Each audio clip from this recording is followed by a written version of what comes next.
வணக்கம். இன்னைக்கு நம்ம எதை பற்றி பார்க்க போகிறோம் அப்படின்னா இமேஜின் ஆர்டர் அப்படிங்கிற ஒரு சாப்டரை பற்றி தான் இன்றைக்கி நம்ம பார்க்க போகிறோம். அதாவது ஃபேக் கவர்மெண்ட்ஸ் அப்படின்னு நம்ம சொல்லலாம்.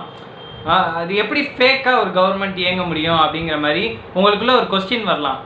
ஸோ எப்படிங்க ஒரு கவர்மெண்ட் வந்து ஃபேக்காக இயங்க முடியும் அப்படின்னு சொல்லிட்டு. ஸோ நம்ம இப்போ இருக்கிற எல்லா கவர்மெண்ட்டுனே ஃபேக் தான் அப்படின்னு நான் சொன்னால் உங்களால் நம்ப முடியுமா? சரி, வாங்க வீடியோக்குள்ளே போகலாம். ஸோ நம்ம இப்போ போன சாப்டர்லாம் என்ன பார்த்தோம் அப்படின்னா அக்ரிகல்ச்சர் ரிவால்யூஷன் பற்றி பார்த்தோம். அதனால் ஏற்பட்ட மாற்றங்கள் பற்றியும் பார்த்தோம். ஸோ நம்ம அக்ரிகல்ச்சர் ரிவால்யூஷன்லேருந்து நம்ம என்ன கற்றுக்கிட்டோம் அப்படின்னு கேட்டிங்க அப்படின்னா, ஸோ அக்ரிகல்ச்சர் ரிவால்யூஷன் நம்மளை டொமஸ்டிகேட் பண்ணி நம்மளை சேஞ்ச் பண்ணிடுச்சு அப்படிங்கிற மாதிரி கற்றுக்கிட்டோம். ஸோ நம்ம என்ன பண்ண ஆரம்பித்தோம் அப்படின்னா ஒரே இடத்துல ரொம்ப நாள் வாழ ஆரம்பித்தோம். ஸோ அப்படி ஒரே இடத்துல ரொம்ப நாள் நம்ம வாழ ஆரம்பித்ததுனால என்ன ஆச்சு அப்படின்னு கேட்டிங்க அப்படின்னா, ஸோ நம்ம வந்து ஒரு கிராமம் அப்படிங்கிற ஒரு விஷயத்தை வந்து ஃபார்ம் பண்ண ஆரம்பித்தோம். இந்த இடத்துல தான் ஒரு கிராமம் அப்படிங்கிற ஒரு விஷயம் ஃபார்ம் ஆகுது. ஒரு வயல்வெளிக்கு பக்கத்தில் இருக்க ஒரு இதை வந்து கிராமம் அப்படிங்கிற மாதிரி ஒரு விஷயமா ஃபார்ம் ஆகுது. பல்வேறு கிராமத்தை ஒன்றா சேர்த்ததை வந்து நகரம் அப்படின்னு சொல்கிறோம். பல்வேறு நகரத்தை ஒன்றா சேர்த்ததை ஒரு சாம்ராஜ்யம், ஒரு கவர்மெண்ட் அப்படிங்கிற மாதிரி நம்ம சொல்கிறோம். ஒரு ஸ்டேட், ஒரு கவர்மெண்ட் அப்படிங்கிறத நம்ம வந்து இங்கே மென்ஷன் பண்ணுறோம், இங்கே சொல்கிறோம். இந்த மாதிரி வந்து ரொம்ப பழமையான ஒரு கவர்மெண்ட்ஸ் என்னென்ன அப்படின்னு கேட்டிங்க அப்படின்னா, ஃபஸ்ட்டு வந்து சிரியா, ஈரான், டர்க்கி, இதெல்லாம் வந்து ரொம்ப ஓல்டு அப்படிங்கிற மாதிரி சொல்கிறாங்க. டர்க்கி தான் ஃபஸ்ட்டு வந்து ஃபார்ம் ஆச்சு ரொம்ப பெரிய கவர்மெண்ட்டாக அப்படிங்கிற மாதிரியான ஒரு விஷயம் வந்து இதில் இருக்குது. எதனால அப்படின்னு கேட்டால் அக்ரிகல்ச்சர் ரிவால்யூஷன் நடந்துட்டு இருக்கப்ப டர்க்கி பீப்புள்ஸ் தான் வந்து அதிகமாக அக்ரிகல்ச்சர் பண்ணி ஒரு நகரமாக ஃபார்ம் ஆனாங்க. அண்ட் தென் பாபிலோனியன் அப்படிங்கிற ஒரு கவர்மெண்ட்டும் வந்து ரொம்ப பாப்புலராக இருந்துச்சு. நிறையா மக்களை வந்து ஒன்றா ஒர்க் பண்ண வச்சுச்சு. அப்புறம் வந்து என்ன அப்படின்னு கேட்டிங்க அப்படின்னா, பாபிலோனியன் முடிஞ்சதுக்கப்புறம் ரோம் அப்படிங்கிற ஒரு சாம்ராஜ்யம் வந்து ரொம்ப ஃபேமஸாக இருந்துச்சு அப்படிங்கிற மாதிரி சொல்கிறாங்க. ஒரு பெரிய சாம்ராஜ்யமாக இருந்துச்சு அப்படிங்கிற மாதிரி சொல்கிறாங்க. ஸோ இதெல்லாம் எப்படி இயங்க முடியும்? இப்போ முன்பின் தெரியாத ஒரு மக்கள்கிட்ட எப்படி வந்து இவ்வளோ பெரிய கவர்மெண்ட் இயங்க முடியும் அப்படிங்கிற மாதிரி ஒரு கொஸ்டின் வரும். எப்படி அரசர்கள்லாம் ஆட்சி செஞ்சுருப்பாங்க? இப்போ ஒரு எக்ஸாம்பிள் எடுத்துக்குவோம். இப்போ நான் இருக்கேன், என்னை வந்து ஒரு ஆள் நீ இப்படி தான் பண்ணணும், இப்படி தான் வேலை செய்யணும், நான் சொல்கிறதா நீ கேட்கணும் அப்படின்னு சொன்னால் நான் கேட்பேனா? மாட்டேன். அதுவே வந்து ஒரு கவர்மெண்ட், அதாவது ஒரு அத்தாரிட்டி வந்து இப்படி நடந்துக்கணும்ப்பா, சொசைட்டினா இப்படி நடந்துக்கணும் அப்படின்னு சொன்னால் நம்ம அதை மதிச்சு தான் ஆகணும். ஏன்னா அது கவர்மெண்ட் கீழே தான் நம்ம இருக்கோம். ஸோ அதுதாங்க எப்படி வந்து அந்த ஒரு இண்டிவிஜுவல் மைண்ட் செட் மாதிரி ஒரு கவர்மெண்ட் கீழே இருக்கும் அப்படிங்கிறத இந்த புக்கில் அழகாக வந்து எக்ஸ்பிளைன் பண்ணியிருப்பார். நீங்கள் பார்த்தீங்க அப்படின்னா ஒரு கவர்மெண்ட் ஃபார்ம் ஆகுறதுங்கிறது ரொம்ப ஈஸியான விஷயம் கிடையாது. ஏன்னா மில்லியன்ஸ் பீப்புள், அதாவது லட்சக்கணக்கான மக்களை வந்து ஒன்றா வந்து ஒர்க் பண்ண வைக்கணும். ஸோ அது எவ்வளோ கஷ்டம் அப்படின்னு யோசிச்சுக்கோங்க. ஸோ நான் உங்கள்கிட்ட முன்னாடியே வந்து சொல்லியிருக்கேன், ஒரு லட்சக்கணக்கான மக்கள், கோடிக்கணக்கான நிறையா மக்களை ஒன்றா நம்ம வந்து ஒர்க் பண்ண வைக்கிறதுக்கு ஹியூமன்ஸ்ட இருக்க ஒரே ஒரு வெப்பன் என்ன அப்படின்னு கேட்டால் இமேஜினேஷன் அப்படின்னு சொல்லியிருக்கேன். இமேஜினேஷனாக இல்லாத ஒரு கதையை சொல்லி அது மூலயமா வந்து நம்ம பல்வேறு மக்களை வந்து ஒன்றா ஒர்க் பண்ண வைப்போம் அப்படின்னு சொல்லியிருக்கேன். இதுக்கு எக்ஸாம்பிளாக வந்து நான் நிறையா சொல்லியிருக்கேன்.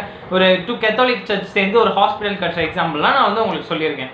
இதுக்கு முன்னாடி வீடியோஸில் பார்த்தா உங்களுக்கு தெரியும். பார்க்கலன்னா மறக்காமல் போய் பார்த்துட்டு வந்துடுங்க. ஸோ இந்த வீடியோவில் பார்ப்போம் எப்படி ஒரு கவர்மெண்ட் வந்து ஃபார்ம் ஆகுது அப்படின்னு. ஸோ அதுக்கு முன்னாடி வந்து ஒரு 2 எக்ஸாம்பிள் எடுத்துக்கலாம். என்ன எக்ஸாம்பிள் அப்படின்னா, பிஃபோர் கிறிஸ்ட் 1776, அதாவது 1776ஆம் ஆண்டு, அதாவது பிஃபோர் கிறிஸ்டில் ஹமுபாரி அப்படிங்கிற ஒருத்தர் பாபிலோனியன் கிங்காக இருந்தார். அவர் தான் வந்து ஒரு கவர்மெண்ட் அப்படி எப்படி இயங்கணும், மக்கள் எப்படி இயங்கணும் அப்படிங்கிறத ஃபஸ்ட்டு வந்து ஒரு வரையறை அப்படின்னு சொல்லுவாங்கல்ல, கான்ஸ்டியூஷன் சொல்லுவாங்கல்ல, அதை ஃபார்ம் பண்ணியிருக்காரு. இது எவ்வளோ ஃபன்னியாக இருக்கும் அப்படின்னா, ரொம்ப ரொம்ப ஃபன்னி. நீங்கள் பார்த்துக்கிட்டீங்க அப்படின்னா அதில் வந்து 3 கிளாஸாக பிரிச்சுட்டாங்க. இப்போவே நம்ம வந்து எதுக்கு எதிராக போராடுறோம், கேஸ்ட், ரிலீஜன், இந்த மாதிரியான ஒரு விஷயத்துக்கு எதிராக போராடிட்டு இருக்கப்ப அவர் வந்து அப்போவே 3 கேஸ்ட்டாக வந்து பிரிக்கிறாரு. எப்போ அப்படின்னா அதுதான் வந்து ஒரு பிகினிங் பாயிண்ட்டாக இருக்குது.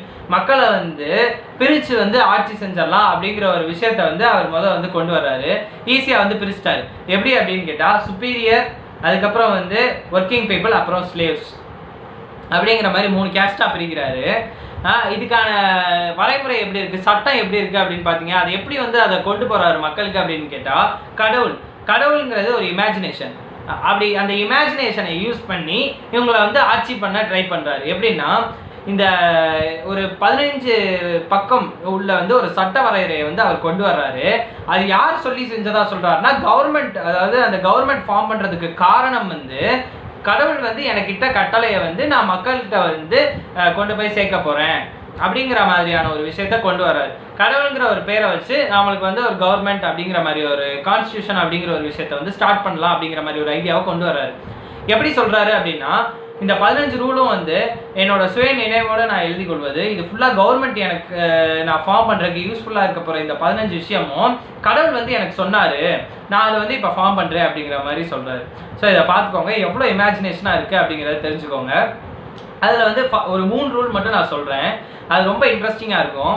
எப்படின்னா, இப்போ அதாவது ஃபஸ்ட்டு ரூல் அப்படி என்ன அப்படின்னு கேட்டிங்க அப்படின்னா, இப்போ வந்து ஒரு சுப்பீரியர் கிளாஸில் இருக்க பீப்புள் இன்னொரு சுப்பீரியர் கிளாஸில் இருக்கிற பீப்புளை வந்து கண்ணை பறிச்சுட்டாரு, குருடாக்கிட்டாரு அப்படின்னா, குருடாக்கப்பட்டவர், அதாவது யார் கண்ணை பறிச்சாங்களோ அவர் வந்து ஆல்ரெடி கண்ணை பறிச்சார் பார்த்தீங்களா, அவரோட கண்ணை திருப்பி பறிச்சிடலாம் அப்படிங்கிற மாதிரி சொல்கிறாரு.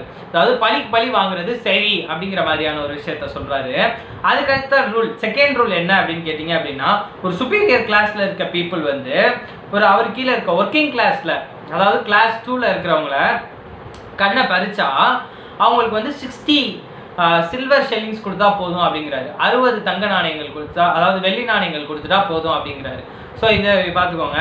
இதுக்கடுத்து இருக்கிறதுல ரொம்ப ஃபன்னி எதுன்னு கேட்டிங்கன்னா, அடுத்து வர கிளாஸ் தான். அதாவது ஒரு வந்து சுப்பீரியர் கிளாஸில் இருக்கிறவங்க ஒரு ஸ்லேவ் கண்ணை பறிச்சுட்டா அவங்க என்ன பண்ணலாம் அப்படின்னா, ஒரு 4 or 5 சில்வர் ஷெல்லிங் கொடுத்தா போதும் அப்படிங்கிற மாதிரியான ஒரு ரூல் போடுறாரு. இது எவ்வளோ மோசம்னு பார்த்துக்கோங்க. ஆனால் இதை வந்து நிறையா மக்களை வந்து ஒன்றா இருக்க வச்சிருக்கு, ஒரு ரூல் ஃபார்ம் பண்ண வச்சிருக்கு, ரொம்ப ஈஸியாக அப்படிங்கிறத நம்ம தெரிஞ்சுக்கணும். ஸோ நெக்ஸ்ட்டு வந்து எதை எக்ஸாம்பிளாக சொல்கிறாரு அப்படின்னா, the American Declaration of Independence அப்படிங்கிற ஒரு இதை தான் வந்து சொல்கிறாரு. அதில் ஃபர்ஸ்ட் லைன் என்ன கோட் பண்ணுறாரு அப்படின்னா, எல்லாருமே சமம், கடவுள் வந்து எல்லாரையுமே சமமாக உருவாக்கியிருக்காரு அப்படிங்கிற மாதிரி ஒரு விஷயத்த சொல்கிறாரு. இதை யோசிச்சு பாருங்கள், இது எவ்வளோ ஃபன்னியாக இருக்குது அப்படின்னு சொல்லிட்டு. இதுவுமே பொய் தான் அப்படிங்கிற மாதிரியான ஒரு இதை தான் சொல்கிறாரு. எல்லாருமே சமமும் கிடையாது, எல்லாருமே கிளாஸாகவும் பிரிக்கப்படல அப்படிங்கிற மாதிரி சொல்லியிருக்காரு. ஏன்னா நான் ரொம்ப குழப்புறேன் நீ அப்படின்னு கேட்காதீங்க. எல்லாரும் சமமும் கிடையாது கிளாஸும் கிடையாதுன்ட்டு நீ ஏன் இப்படி குழம்பு போய் பேசுகிற அப்படிங்கிற மாதிரி என்கிட்ட கேட்காதீங்க. நான் அதுக்கான பதிலையும் சொல்கிறேன். நம்ம எல்லாருமே சமமும் கிடையாது கிளாஸாகவும் பிரிக்கப்படல. நம்ம எப்படி வந்திருக்கோம்னா எவால்வ் ஆகி வந்திருக்கோம். அதாவது கடவுள் நம்மளை படைக்கலை, நம்ம வந்து எவால்வ் ஆகி வந்திருக்கோம் அப்படிங்கிறது வந்து பயாலஜிக்கலான ப்ரூஃப் அப்படிங்கிறத நம்ம தெரிஞ்சுக்கணும். ஸோ எவால்வ் ஆகி வந்திருக்கோம் அப்படின்னு சொல்லியாச்சு. ஸோ நெக்ஸ்ட் பாயிண்ட் என்ன அப்படின்னு கேட்டால், அப்போ வந்து கிளாஸாக இருக்கோமா அப்படின்னு கேட்டால், அதாவது 3 வகையாக கிளாஸ் மாதிரி பிரிச்சாங்கல்ல, சுப்பீரியர், ஒர்க்கிங் அண்ட் ஸ்லேவ்ஸ், அப்படியான்னு கேட்டால் அப்படியும் கிடையாது. ஸோ ஒவ்வொருத்தருக்கும் ஒவ்வொரு ஜெனட்டிக்காக வந்து ஒரு ஜீன் அப்படிங்கிற ஒரு விஷயம் வந்து டிஃபர் ஆகும் ஒவ்வொருத்தர்கிட்ட இருந்து. உங்களுக்கு வேற மாதிரி இருக்கலாம், எனக்கு வேற மாதிரி இருக்கலாம். ஸோ அதனால தான் எல்லாருமே சமம் இல்லை அப்படின்றாங்க. ஸோ ஆஸ் அ ஸ்பீசிஸ் நம்ம ஹியூமன்ஸ் அப்படிங்கிற ஒரு பேசிக்கான ஒரு விஷயம் இருக்குது. கிளாஸுங்கிற விஷயம்லாம் கிடையாது. அதுக்குங்கிறக்காக நம்ம எல்லாரும் சமமும் கிடையாது. உங்களோட ஜீன் வேற மாதிரி இருக்கலாம், என்னோட ஜீன் வேற மாதிரி இருக்கலாம், உங்களோட கெப்பாசிட்டி ஆஃப் பிரெயின் அதிகமாக இருக்கலாம், எனக்கு கொஞ்சம் கம்மியாக இருக்கலாம். அந்த மாதிரியான ஒரு விஷயம் தான் இதில் போயிட்டுருக்கு அப்படிங்கிற மாதிரி சொல்கிறார். இந்த புக்கு இவ்வளோ இன்ட்ரெஸ்டிங்காக போயிட்டுருக்கு. ஸோ இதைத்தான் வந்து அவர் அழகாக வந்து எக்ஸ்பிளைன் பண்ணியிருக்காரு. ஒரு கவர்மெண்ட் ஃபார்ம் ஆகணும் அப்படின்னா ஒரு இமேஜினேஷன் தேவைப்படுது. நம்ம எல்லா கவர்மெண்ட்டுமே அப்படிதாங்க. இப்போ இந்தியன் கான்ஸ்டியூஷன் நம்ம சொல்கிறோம், அப்படி ஒரு கான்ஸ்டியூஷனுங்கிறது வந்து அந்த எழுத்து வடிவில் மட்டும்தான் இருக்குது, அப்புறம் நம்ம இமேஜினேஷனில் மட்டும்தான் இருக்குது, ஒரிஜினலாக கிடையாது. இந்தியன் பார்டர்ஸ் அதுவும் ஒரிஜினலாக கிடையாது, அதுவும் நம்ம இமேஜினேஷன் தான். ஸோ எல்லாமே வந்து நம்மளை வந்து ஒரு இமேஜின் பண்ண வச்சு அது மூலயமா நம்மளை ஆட்சி பண்ணுறாங்க அப்படிங்கிறத தெரிஞ்சுக்கோங்க. ஒரு கவர்மெண்ட் எதுக்கு ஃபார்ம் பண்ணுறாங்க, பல மக்களை வந்து ஈஸியாக ஒன்றா வந்து ஆட்சி பண்ணுங்கிறக்காக. ஸோ அப்படி ஆட்சி பண்ணுறதுக்கு ஒரு ரொம்ப பெரிய விஷயம் தேவைப்படுறது வந்து இந்தியன் கான்ஸ்டியூஷன் மாதிரியான ஒரு கவர்மெண்ட் அப்படிங்கிற ஒரு விஷயம், ஸ்டேட் அப்படிங்கிற ஒரு விஷயம். ஸோ அதுதான் வந்து இந்த புக்கில் வந்து அழகாக எக்ஸ்பிளைன் பண்ணியிருக்காரு. எப்படின்னா ஒரு கவர்மெண்ட் அப்படிங்கிறது ஃபுல் அண்ட் ஃபுல் இமேஜினேஷன் அப்படின்னு சொல்லிட்டு. ஸோ இது உங்களுக்கு கண்டிப்பாக இந்த டாபிக் பிடிச்சிருக்குன்னு நினைக்கிறேன். ஸோ இதோட கண்டினியூஷன் நான் அடுத்த வீடியோவில் போடுறேன். பிடிச்சிருந்தா லைக் பண்ணுங்கள், கமெண்ட் பண்ணுங்கள் அண்ட் ஷேர் பண்ணுங்கள், மறக்காமல் சப்ஸ்கிரைப் பண்ணுங்கள். என்கிட்ட இருக்க என்ன குறை, அதாவது எதை இம்ப்ரூவ் நான் பண்ணிக்கணும் அப்படிங்கிறத மறக்காமல் வந்து கமெண்ட் பாக்ஸில் வந்து சொல்லுங்கள். நன்றி, வணக்கம்.